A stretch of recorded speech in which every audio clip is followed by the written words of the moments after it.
Hello, I'm Jacob Kruger, and this is the Write Your Screenplay podcast. This week, we're going to be talking about a man called Otto, and we're going to be looking at actually a very important topic that we haven't covered for a while on this podcast, the concept of emotional need. We're going to be talking about how to get in touch with your own emotional needs. We're going to be talking about how to get in touch with the emotional needs of your characters. We're going to be talking about a process called meditative writing by which we can kind of get past our inner censor in order to access that need. And this can be a very powerful way of writing, particularly if we are struggling to figure out what our character wants, if we start to feel like our character is a puppet that we're kind of puppeteering around. So today we're going to be doing some hypnotic stuff to kind of get deep underneath our own inner censor. And hopefully we're going to be learning a lot about emotional need.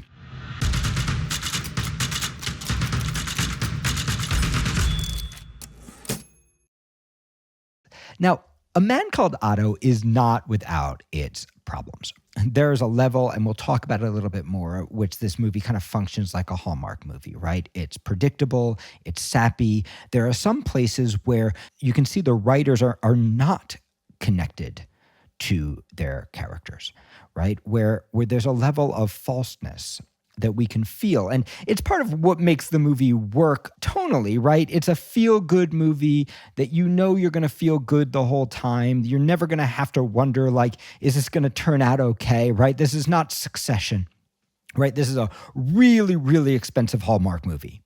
And there are elements where the writers are totally connected and you can feel it. And then there are elements where the writers are disconnected and you can feel that too. And what we're going to be talking about today is hopefully a technique that can help you stay more connected more often. So that if you were working on a script like A Man Called Otto, you could get underneath some of the problems in the script and maybe take it to a deeper level. But there's one character that you can see these writers are deeply connected to, and that the character is also deeply connected to, and that is Otto. And you can see that from the very first scene.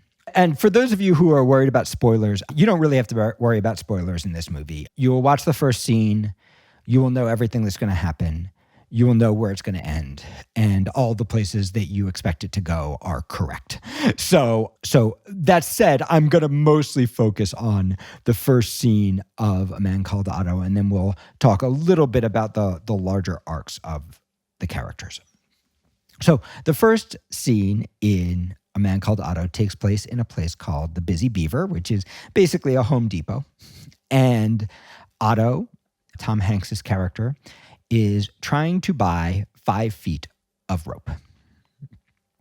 That is the tangible goal, right? So whenever we're writing a character, we always have 2 levels of want happening at the same time. Just like in ourselves, we always have 2 levels of want happening at the same time. There's a want that we are consciously aware of. On the simplest level, objective in the scene, Tom Hanks's character, Otto, wants rope. On the larger level, super objective, Tom Hanks's character, Otto, wants to kill himself. So he has a want for rope that drives the scene, and he has a want to kill himself that's going to drive the whole movie. And again, I'm not spoiling anything. The moment you see a guy buy 5 feet of rope, you know what's going to happen in this film. So you have a character who has a desire to die. Now, you would think that that's where the stakes for A Man Called Otto should come from, but it's actually not. We need to understand the tangible goal in order to understand the stakes intellectually.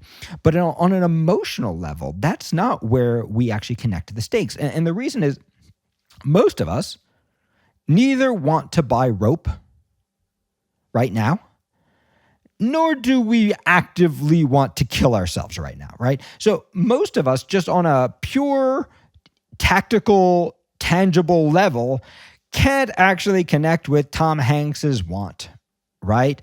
Just like most of us are never going to ride an avatar creature, most of us are never going to rob a bank, right? Most of us are never going to struggle for the fortunes of our father's giant multinational company and decide the future of the country, right? Most of us are never going to actually have the tangible goals of our characters. And what that tells us is that tangible goal is not enough, right? We're understanding the characters through their tangible goals. But we are moved, we are connected, we feel the stakes of our characters through their emotional needs. And that happens on an intuitive level, not on a conscious level. So the need driving Tom Hanks in the scene is the need for justice. Right? The need driving Tom Hanks in the scene is the need for justice. And Tom Hanks' character, right, Otto, might not even be aware that he needs justice. If you asked his character, Otto would probably go, I don't need justice. I need rope. I need everybody around me not to be an idiot. I need to pay for 5 feet of rope and not 6 feet of rope. If I ask for 6 feet of rope, I need people to follow the rules that hold our society together, right? And I need someone to work at the hardware store who is not 12 years old, right? If you asked Tom Hanks, if you asked Otto his need, he's actually probably more likely to give you wants, right? He's not actually likely to give you his need. He's likely to give you just a bunch of more wants. And the reason is that most of us are not aware of our emotional needs, or at least not most of the time, right? And yet, our emotional needs are actually driving every single choice we make, every single day, all the time, everywhere, nonstop. There is nothing we do. There is no tangible goal that we want badly that is not in some way connected to an emotional need. What's also interesting about emotional needs is that emotional needs shift and change, right? So at the scene level, the primary need is justice, but there's another need that's also in play here, which is the need for respect, right? And those two needs are bouncing back and forth hand in hand. Over the course of the whole movie, there's also a need for justice that drives nearly everything he does. But you'll notice that again and again, the character bounces into respect. And this is something that's interesting about characters. Just like us, they can bounce around to different needs, right? So needs are different than tangible objects, right? He came to get the rope. He's going to leave with the rope, and he's going to pay what he wanted to pay for the rope, right? The tangible object doesn't change. But within a scene, just like in our own lives, we can bounce from need to need to need to need to need to need to need, even though there are certain needs that tend to be particularly hot for us, right? So maybe you have a need for love that's really hot, right? That you feel all the time, but that doesn't change the fact that you also have a need for validation or respect or comfort or safety or transcendence or meaning, right? These are the universal needs. And this is why emotional need is so powerful. When you connect to the emotional need, your structure and your character become universal. Your stakes become universal. So I don't want rope right now at all. And if I did want rope, I don't really want to cut it with my own pocket knife. I want somebody else to cut it for me. And if I was going to buy rope, I'm happy to pay for 6 feet, even if I only buy 5 because it's 33 cents a foot, right? I don't care about rope, right? And the audience doesn't care about rope. And similarly, I have zero desire to kill myself. I enjoy my life. I'm happy. I get to do what I love every day. I've been blessed with a wonderful family, a wonderful community of students, right? I'm healthy, right? I don't have that want either, right? So on a tangible object level, these wants that are so sticky for Tom Hanks, for Otto, right? These wants mean nothing to me. But the needs are universal, right? We all have the same needs. We all share the same needs. I don't need rope, but do need respect. I don't need rope, but I do need justice. I don't need to cut my own rope, but I do need validation or love or respect or comfort or safety, right? I do need meaning. I do need transcendence, right? I do need all of these things, and so do you, and so does everybody. And this is the wonderful metaphor by which both writing and the human mind work, right? Is that we have these universal needs that actually connect us together, right? That actually go, hey, Jake Kruger is not so different than Otto, right? Jake Kruger is not so different than Tom Hanks, right? That we actually, even though we have vastly different lives, we actually share the same needs, right? And I'm not so different from you either. We also share the same needs. And if you want to read more about needs, you can Google Maslow's pyramid of needs. This is one example of the names that needs are given. But I always like to think that what really matters is not anybody else's name for a need, right? Because when you're writing from a need, you're actually trying to feel it.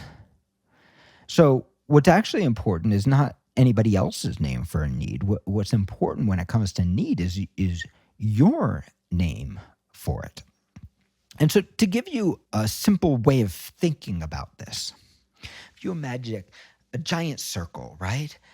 And this giant circle represents every want and every need in the world, right? Everything that any human being has ever wanted, everything that every human being has ever needed, right? From the most profound world peace, food, right? Sex, Academy Award, money, power, children, right?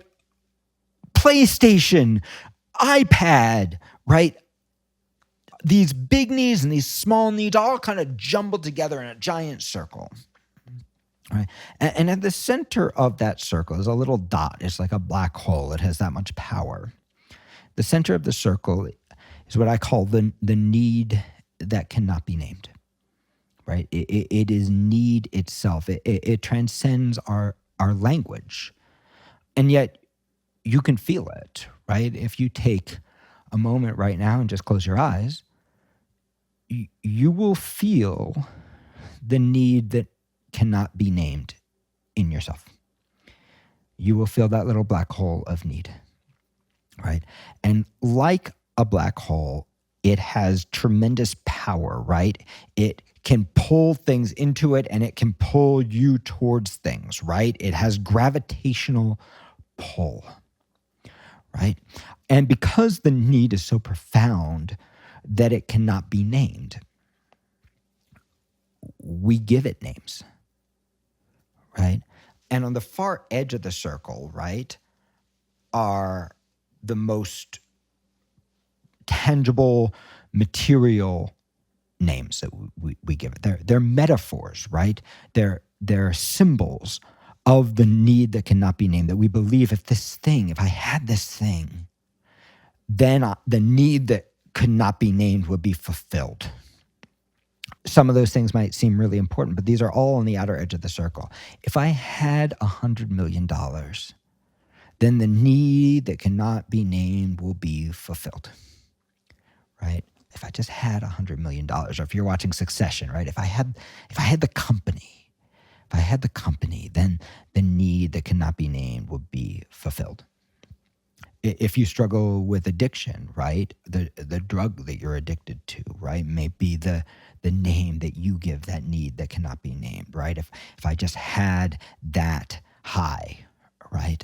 Then the need would be fulfilled. Some people think, well, if I just had the perfect partner, right? If I just found love, this is every romantic comedy, right? If I just had the right person, right, then that need that cannot be named would be fulfilled, right? And even down to the simple needs, right? Like if I had a Coke right now, right, the need that cannot be named. If I had a Dr. Pepper, right? If I had an iced tea, if I had a glass of water, right? If I had a PlayStation, right? If I had a better computer, right? If I had a more comfortable chair, if I had a new pair of eyeglasses, right? If I had a designer shirt, if I drove a BMW, right? These are all tangible objects, right? And I'm giving you some materialistic ones right now, but I can give you just as easily, these are still on the outside, right? Of the circle, some that sound really beautiful, right?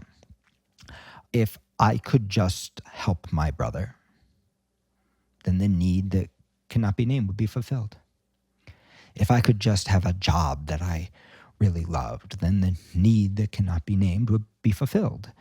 If I could just have a community, then the need that cannot be named would be fulfilled. If I could just devote my life to helping other people, then the need that could not be named would be fulfilled. You can see, devoting my life to helping other people, an iPad, they actually serve the exact same function, right? They are a metaphor for the need that cannot be named. And how do we know we're on the outside of the circle? You know you're on the outside of the circle. You're further to the outside of the circle, the more specific the need is, right? The more specific the need is, the more you're on the outside of the circle. And the reason I say that is on the outside of the circle are the needs that like some people have and some people don't, right? The wants, right? Like maybe you really want an iPad, right? But your grandmother, she doesn't give a crap about an iPad. Maybe, right? Or maybe it's the opposite. Maybe you don't give a crap about the iPad and your grandma desperately wants one, right? But not everybody wants an iPad, right? Not everyone wants to devote their life to helping other people. Some people would just prefer to make a ton of money, right?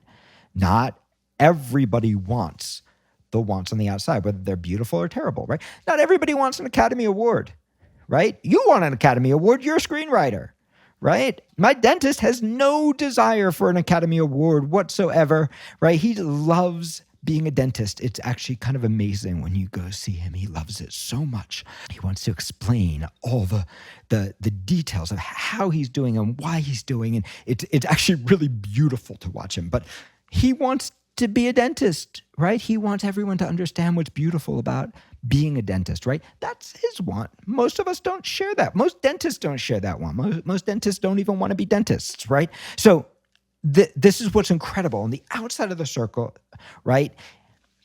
These are the kinds of wants that a person has, and they can be really weird. You know, they can be like, well, I want a glass of water. Well, everyone has wanted a glass of water at some point, and that's maybe fulfilling our need for comfort or safety or survival, depending on our feelings right now. But we've all wanted a glass of water, but you may not want a glass of water right now, or you might desperately, you might be, God, I gotta turn off this podcast and go get a glass of water, right?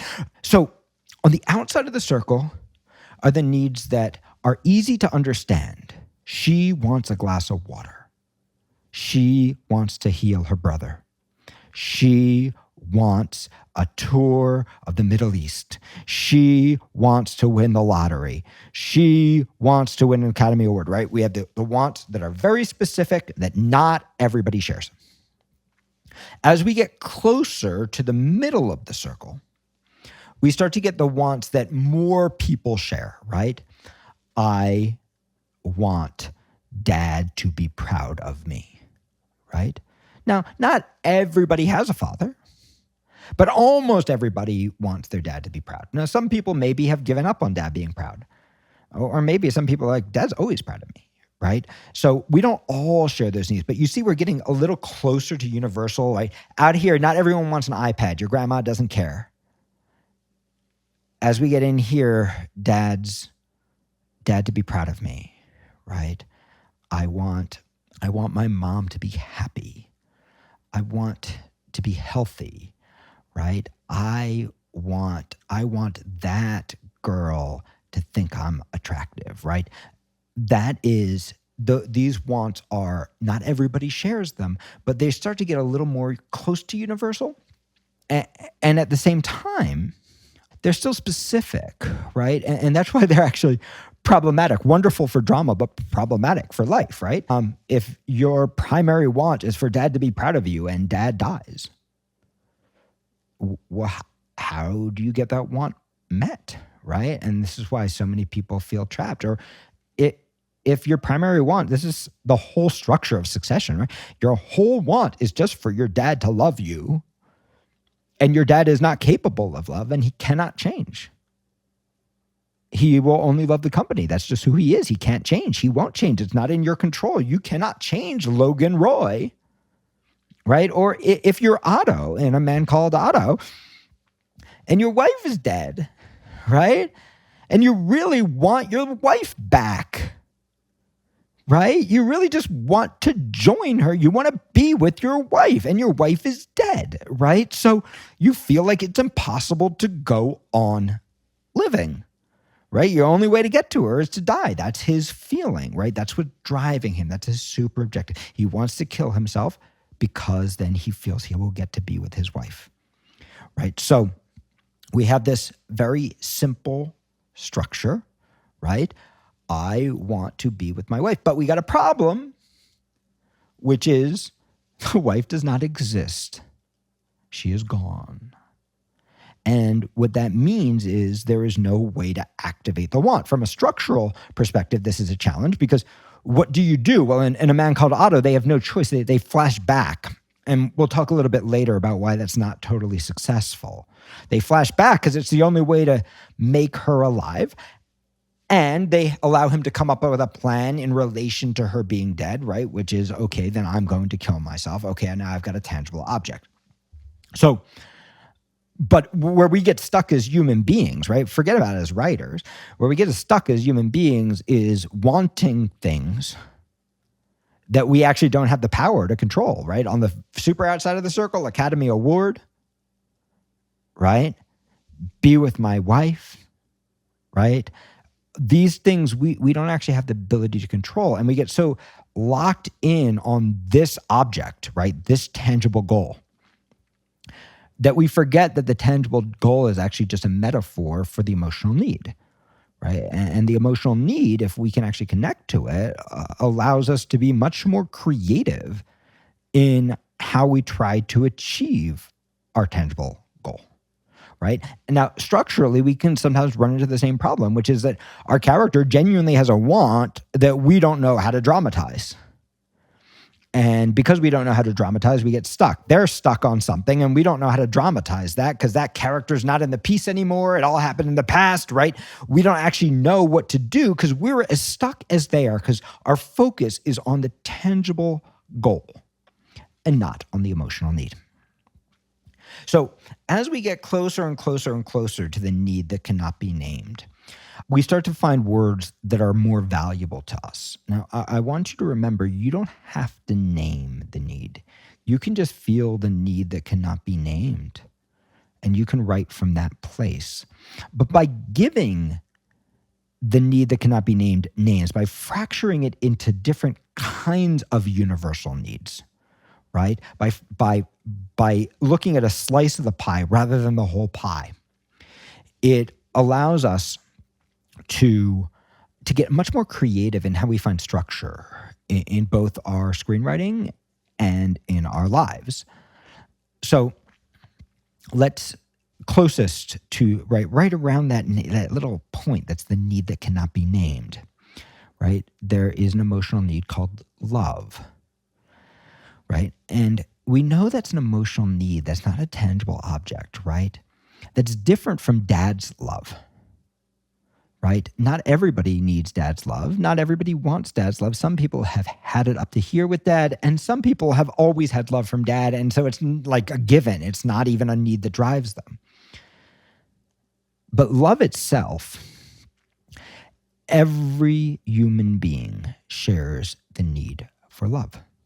We all have it. We all share it. We all know it, right? We all connect to it. When I say the need for love, you can probably right now feel that need for love in yourself. You can probably notice what it looks like, what it sounds like. There might be a shape to it or a color to it if you're a visual learner, or a sound to it. If you're an auditory learner, or a feeling, if you're a kinesthetic learner, you'll probably notice actually there are all these things. You can notice, where is it in your body? You can probably turn up the volume on it, make it stronger. You can probably turn down the volume, make it weaker, right? You can pass it on to your character and write from there. And what you actually just did, just that little tiny moment of just connecting to that feeling, if you did it with me, if you didn't, rewind this and do it. Have that feeling. When you connect to your feeling of love, you're actually doing a little bit of self-hypnosis, right? You're actually doing the same exact process that we use to step into a character, to actually feel them, right? To stop puppeteering them, right? To stop moving them through a plot, right? And instead to start to be in them and understand what pulls them through the world. So we know we all have this need that cannot be named, that like a black hole pulls things to us and pulls us through the world. In the same way, your character has a need that cannot be named, that pulls them through the world. But the problem with the need that cannot be named is you can't name it, so you can't understand it as easily, right? It's like looking at the rainbow and trying to capture the whole rainbow rather than to capture the color violet, right? It's easier to capture the color violet. So maybe for this character, the color violet is love. Or maybe for you, the color violet is love. You just need love, right? And you turn that volume up to a 10. You really allow yourself to feel the power of that need for love, right? It is a piece of that black hole, right? It is one of the shades of that need that cannot be named, that is sometimes extremely active in you, extremely powerful in you. It is driving you, just like it is driving your characters. And this allows you to get creative, right? So I cannot get love. If I'm Otto, I actually cannot get love from my wife. I can't get love from her because she is gone. I can go to her gravestone if I'm Otto, and I can show love to her, right? I can place flowers at her grave. I can talk to her, but I can't actually get love back from her because she is gone. But if instead of being focused on the tangible object, I am focused on the emotional need, I can start to get curious as a writer. Well, where can he get love, right? If the main need is love, if I want to write a comedy, and this is obviously a comedy, right? This is going to end happy. I'm going to write a comedy. I'm not talking about funny comedy. I'm talking about it ends happy, right? For this to be happy, it can only be happy if his need for love is met, right? Or if his need for justice is met, or if his need for respect is met, right? So I'm going to let that need pull the character. And I can go, oh, well, he might not get love from his wife anymore, but maybe he can get love from his neighbor. Maybe he can get love from a cat, right? Maybe he can get respect from his neighbor. Maybe he can get respect from a cat. Maybe he can get respect from an internet journalist that he has no respect for, right? Maybe he can get justice from an internet journalist that he has no respect for, right? There are actually a million opportunities for him to get his need met. So this is what's beautiful about need. Need opens your creative mind, right? Both as a writer and as a human being, right? So next time you're like, oh, I'm saving every penny, I need the iPad, I need it, right? You might want to ask yourself, like, well, what emotional need does it represent to me? Does it represent love? Do I feel like if I had the iPad, I'd be loved? Does it represent meaning, right? If I had the iPad, then I would be a creative artist and people would know. Does it represent making it? Does it represent success, right? Does it represent power? Does it represent transcendence? Does it represent justice? I've worked my whole life. I deserve a good piece of electronics, right? I'm a writer, damn it, right? I deserve to have an iPad so I can capture my thoughts, Does it represent comfort? Right? I know I won't forget anything, right? The comfort of knowing I have this thing, I can write it down, I can capture anything, I can get to the internet anytime I need. I feel comfort by it, right? Does it represent safety? You can see that the iPad can represent 1,000 different things, right? Does it represent, you might have your own name. You might not call it comfort, right? You might call it something different. You might not call it love. You might call it something different. Or you might just call it, wow, that warm feeling in my chest, right? But when you can connect to the specific shade of the need that cannot be named, right? That specific piece of the rainbow that is pulling you, right? It starts to inflect everything. So again, just to simplify this all, because we just went really deep. Every time we write a character, there's emotional need and there's tangible object. Emotional need takes place is one of those needs that surround the very center, those universal needs around that point, right? That black hole of need that cannot be named. And as we move towards the edges, we start to get to the tangible objects, right? And the more specific the tangible object, the more towards the edge of the circle it is. And that means actually the easier it is to write. The more specific the tangible want is, right? The easier it is to write.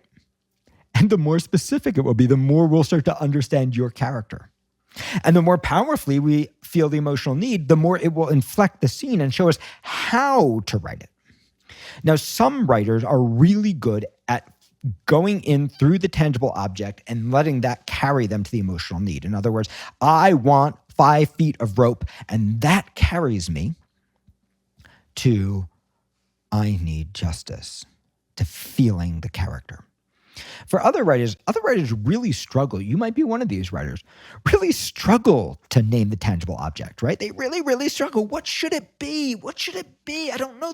Does he want 5 feet of rope, or does he want a canteen, or does he want a new hammer? I don't know what he wants. And here's the amazing thing. The want doesn't matter. So if you are somebody who struggles to find the, quote, right tangible object, well, don't worry about it. You might try going in through emotional need. You might notice, well, what need is hot? Again, you want to use those universal needs. Is it love? Is it comfort? Is it respect? Is it justice? Is it safety? Is it transcendence? Is it meaning? You can start by going into yourself and just noticing what need is hot. You can just run through that list. Love, justice, respect, comfort, validation, meaning, transcendence. You can feel those needs in yourself, and you can go, which of these needs is hottest for me? You can play with it. You can look at what it looks like, what it feels like, what it sounds like. You can turn up the volume. You can make it stronger. And then you can step into your character, right? You step out of yourself and into your character, and you can ask yourself, is their need the same as mine? So one option is you can actually place your need in your character. You can go, here, Otto, take my need. Take my need for love. Take my need for justice. Take my need for respect, whatever's hot. Or you can step into your character and feel the need in their own body and ask yourself the same question. Is it love? Is it justice? Is it respect? Is it validation? Is it comfort? Is it safety? Is it meaning? Is it transcendence? Is it some other word that's universal? Is it just a feeling? Where do they feel it? Turn up the volume, right? And then you can send them anywhere, right? And you'll see this in A Man Called Otto, right? You send Otto to the Busy Beaver hardware store, and he's going to try to get his need for justice met and his need for respect met. You send Otto to his neighborhood street, and he's going to try to get his need for justice met, right? He's going to try to, that parking thing is in the wrong place, and the gate is open, right? And this is unjust, right? It's unjust because he has dedicated his life to keeping his community the way it's supposed to be. It's unjust. And on a much bigger level, it is unjust because his wife was taken from him, right? And he needs her. And so this need for justice is so hot, and you could just see it in every scene, even though he does bounce around to other needs. All the same universal needs that we bounce around to, even though he kind of always ends up resetting to justice. You can see this also starts to connect to theme. What's the theme of the piece, right? At the end of the piece, Otto gets justice, right? And this is actually what we're building. So we can build theme around emotional need. We can build want around emotional need. You literally take your character anywhere, right? Take your character to a Starbucks, try to let them get love from the barista. Then let them get respect from the barista. Then let them get validation from the barista. Then let them get meaning from the barista. Then let them get transcendence from the barista. Then let them get safety from the barista. And you will notice that suddenly the tangible objects become clear. So we need both. We cannot write without both. If we write with a tangible object without feeling the need, our writing is going to feel thin. Our characters are going to feel like paper cutouts. And the audience, for reasons that are very hard to explain intellectually, are going to go, I didn't like him. I found him unlikable, or I didn't care, right? And you're going to keep on trying to figure out a bigger need, or you're going to keep on trying to figure out a bigger want. It's not going to work. And the audience doesn't care. It's often because the emotional need is not there, right? So do they understand the tangible object? If they do, and they still don't care, then you're either not making it hard enough, or the emotional need is not there. And honestly, often they're it's the same cause, right? Because without an obstacle, we can't really see want or need. This brings me back finally to the opening scene of A Man Called Otto. So the opening scene of A Man Called Otto, we send Otto into the Busy Beaver. He wants to buy 5 yards of rope. The first thing that happens, he pulls out a pocket knife in the middle of a hardware store. And a young, concerned clerk comes over and says, hey, can I help you with that? And Otto basically says, well, do you think I'm going to cut myself and bleed all over your store? Do you think I'm going to sue you, right? You can feel, right, the want is to cut his own rope. The need is for respect, right? Do you feel that? Why does this little kid think that I can't cut my own rope? I need respect, right? There's a little justice under there too, but really it's respect. And so Otto makes this really odd choice that most of us would not make. Most of us would be like, oh, sure, sorry, cut it, right? Or we'd be like, thank you so much. I don't want to cut it myself. In this case, Otto demands that he's going to cut his own rope.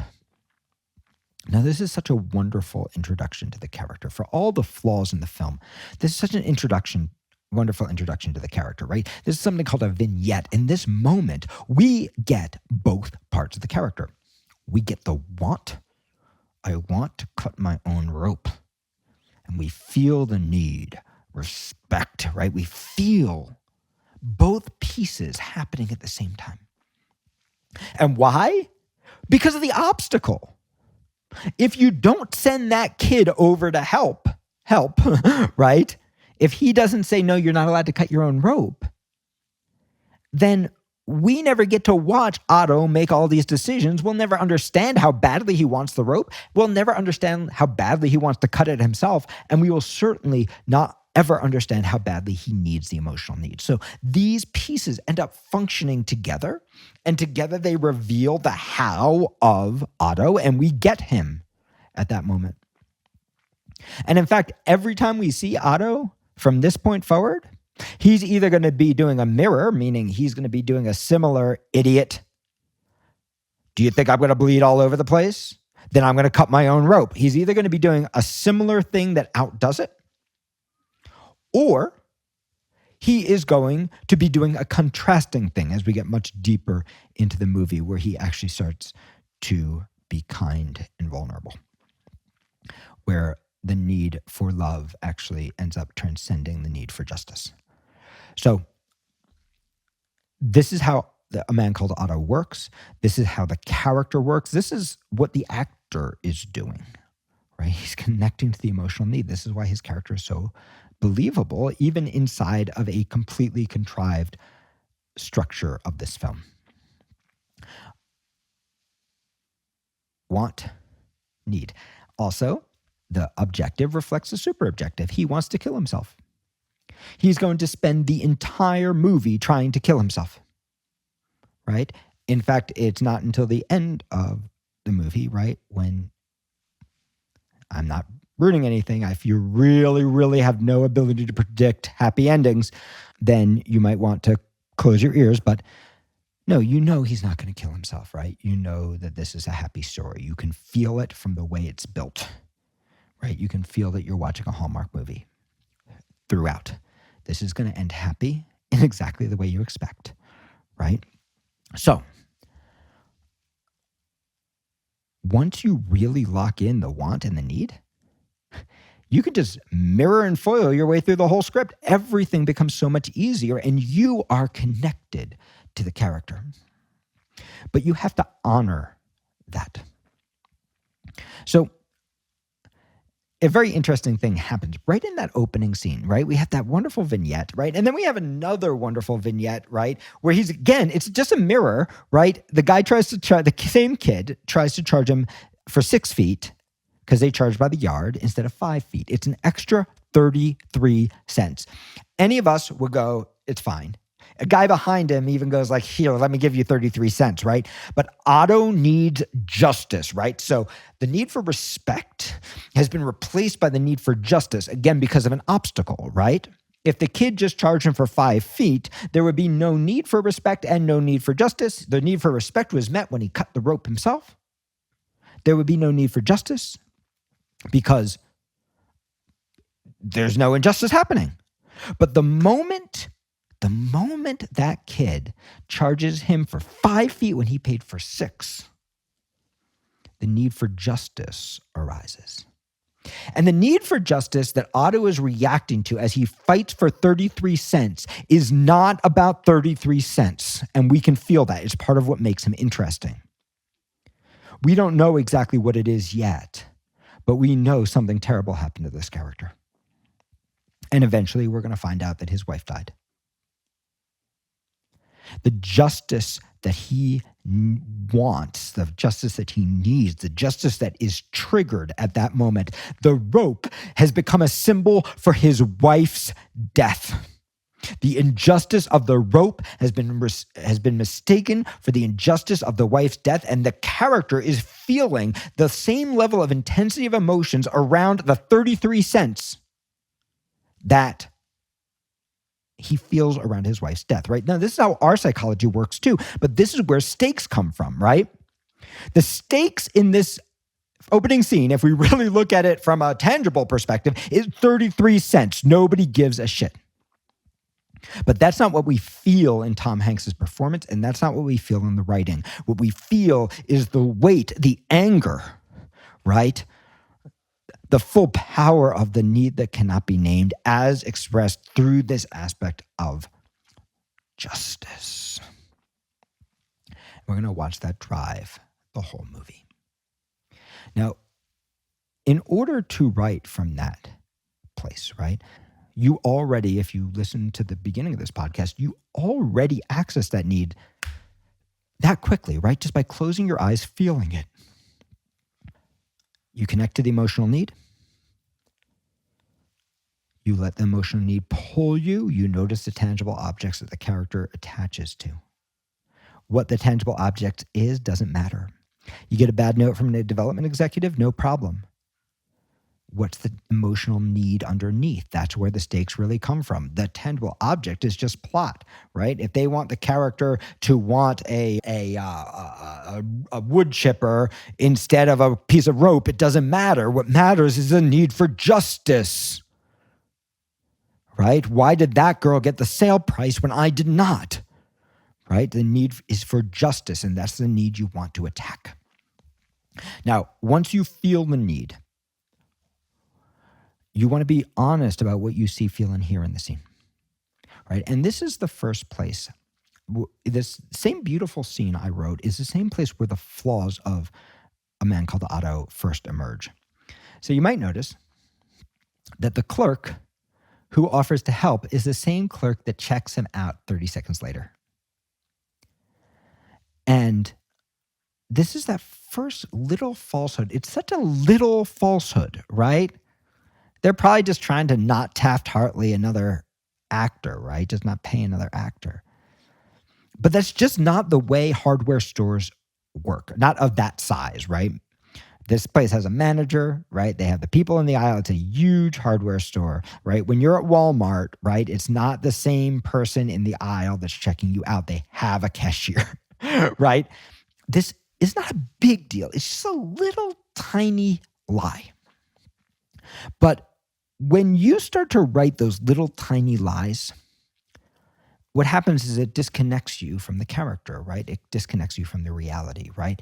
And if you continue to watch A Man Called Otto, you will see that it is filled with these little tiny lies. They're not huge lies, but they're just enough lie to shatter the reality of the piece.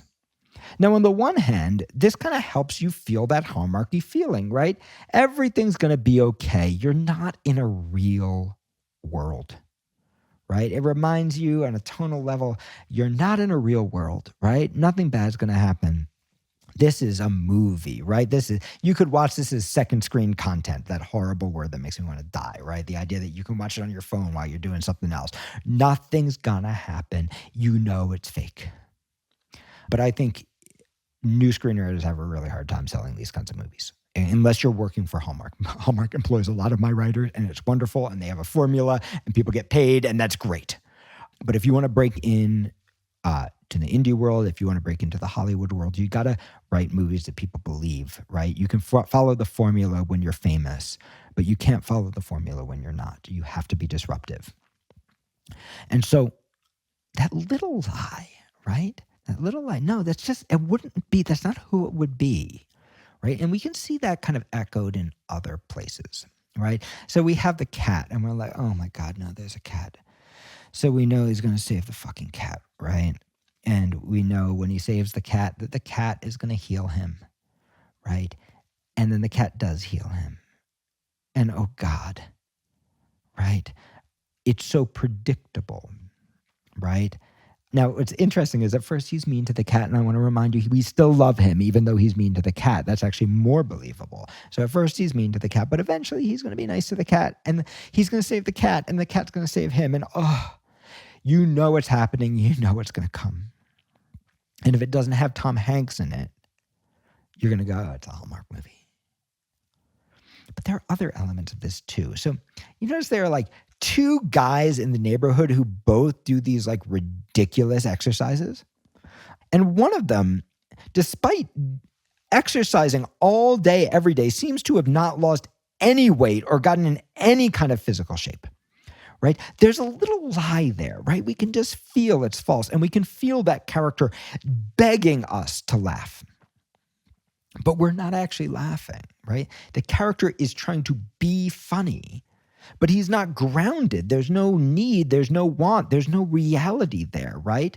He's just doing something that's designed to be ridiculous and designed to bother Otto. And we feel that little falsehood, right? And it undermines the structure. We feel the same way.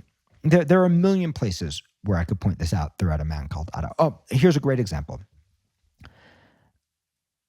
Otto, it's one of his dominant traits, right? That he is a planner. He does everything right. He really prides himself on his abilities, right? He has been taking care of this place. He is like a walking encyclopedia of tools and handymanness. And that makes it totally false the moment where, and little tiny spoiler here, he tries to hang himself for, I believe, the second time, maybe it's the third time, but this time he actually steps off. And the hook falls out of his ceiling. And it's false. It's false. That's the writer not working hard enough. They're not honoring the truth of who the character is. They're honoring a way to propel a structure forward. Yet, if the husband who's always falling off a ladder tried to hang himself, this is exactly what would happen. But there is no way that Otto didn't check the strength of that hook before he tried to hang himself on it. There's no way, right? Because it's not who he is as a character. It's not true to him. And when you get disconnected like that, you know what happens? Your audience gets disconnected too, right? We feel the falseness, even if we can't put our finger on it. And yes, it does in a Hallmark movie reassure us that nothing actually bad is going to happen. But when you're trying to write a disruptive film that's going to actually grab somebody, you can't get away with that. If you don't have Tom Hanks attached, you cannot get away with that. Similarly, the neighbor, right? Out of all the neighbors in this community, right? Why is she obsessed with Tom Hanks, the biggest jerk in the community? Why ask him for tools when there are so many other people she could ask for tools? The best friend. Do we really believe that their friendship ended because one bought a Ford and one bought a Chevy? Do we really believe that, right? It's an idea, but is it true? Is it true to who these characters are, right? Do we really believe that this catatonic man is going to come back to life because Otto is feeling better? Is that actually true, right? Do we actually believe that the evil company that's trying to buy the apartment building, do we really believe that somehow they have violated HIPAA rules? I guess they've talked to Otto's doctor or Medicaid, or like, how did they know Otto's medical information? Yes, it's a movie about justice and we want to feel like it's unjust, but how the hell do they know, right? These little lies, right? We might not even perceive them, but we feel them. Right? On one level, it makes the movie feel really safe because we know it's fake. But on another level, it makes the movie feel false. And as a writer, when you write to those places, it disconnects you from the characters. And you probably noticed that even though the characters were asking you to laugh, you didn't laugh. You probably noticed that outside of the Tom Hanks character, outside of Otto, it's actually very hard to feel or believe any of these characters. And that makes it harder to believe the structure. We can predict the structure because we know it's going to happen and it happens the way we expect, but the truth of the characters is not being honored. The writers are doing a piece of the meditative writing, but mostly they're doing a lot of puppeting, right? Making characters do things that are not true to themselves in order to force the structure to happen. And when that happens, we get disconnected. Again, if you're writing for Tom Hanks and that's what he wants, you can get away with it. If you're writing as a new writer trying to break in, you absolutely cannot. The last piece of the problem in this film is, like many flashbacks, these flashbacks don't really work. And the reason the flashbacks don't really work, at least for me, now, look, this movie has a lot of good reviews and then a lot of bad reviews, right? It's mixed feelings. Some people love this film, right? So I'm not trying to talk about does it work from a I liked it, I didn't like it perspective. I'm trying to talk about does it work from a structural perspective. And the reason the flashbacks don't work is that the flashbacks are there to explain why. Why is Tom Hanks like this?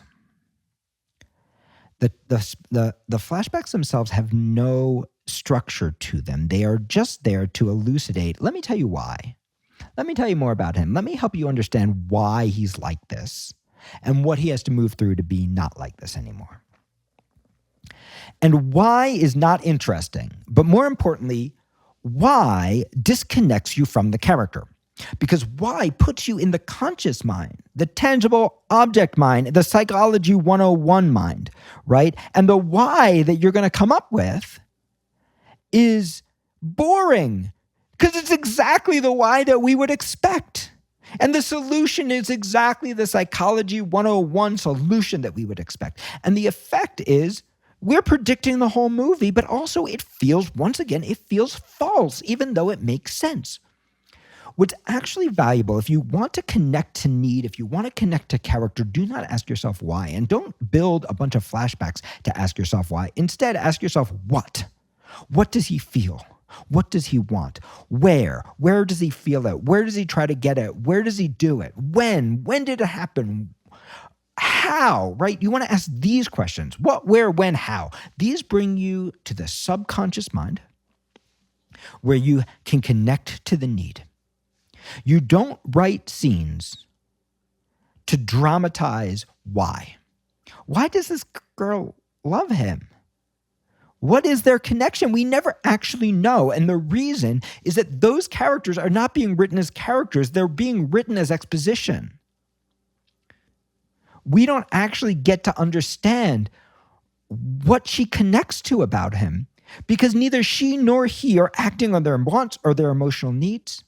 Neither she or he are real characters, right? She is perfect. He is perfect, but going through a rough time, right? They don't have any real psychology going on.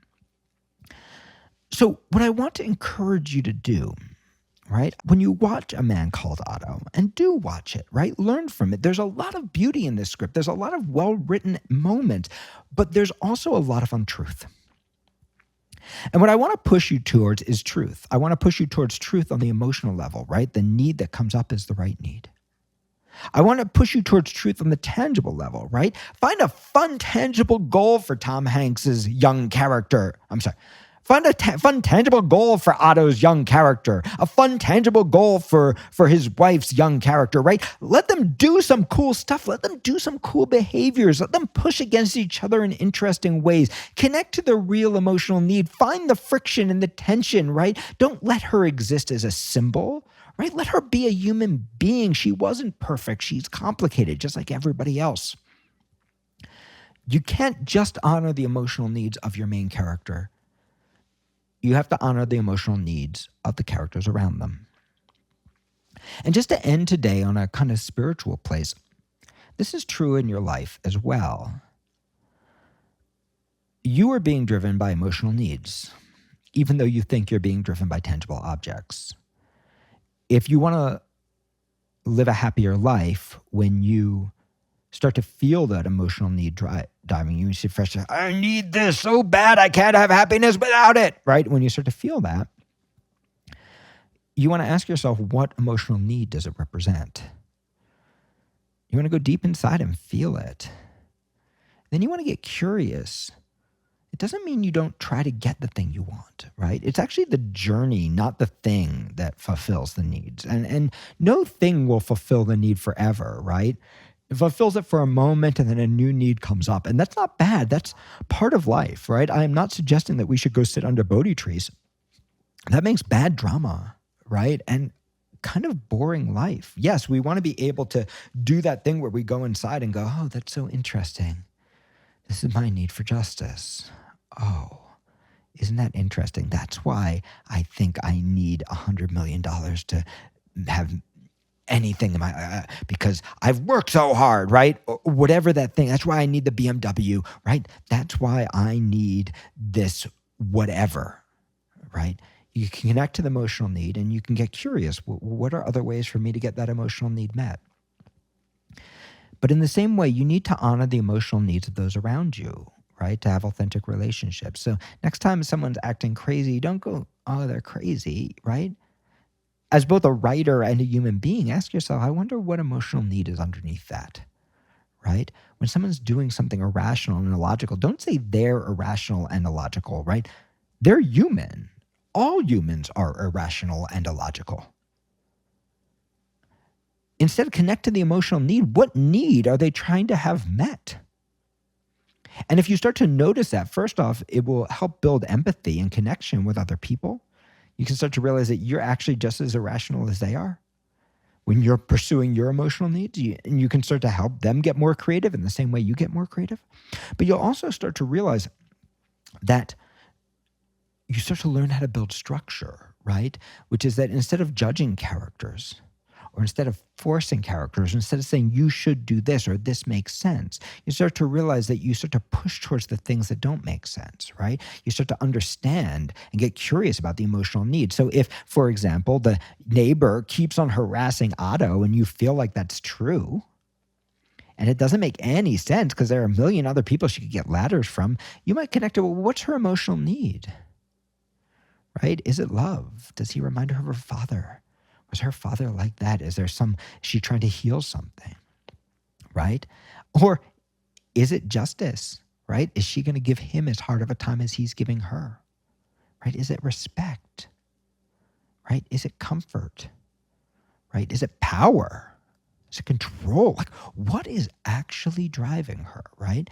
And when you do that, rather than feeling like a puppet doing your action, she will start to feel like a real character. I hope that you enjoyed this podcast. If you are getting a lot out of it, please write us a 5-star review on iTunes or whatever podcasting service you use, and come study with me. You can do it online from anywhere in the world. We have a free class every Thursday night, writeyourscreenplay.com/Thursday. We have ProTrack mentorship program that will pair you one-on-one with a professional writer who meet with you every week or every other week, read every page you write. We have a ton of wonderful foundation classes and master classes. So come check it out at writeyourscreenplay.com.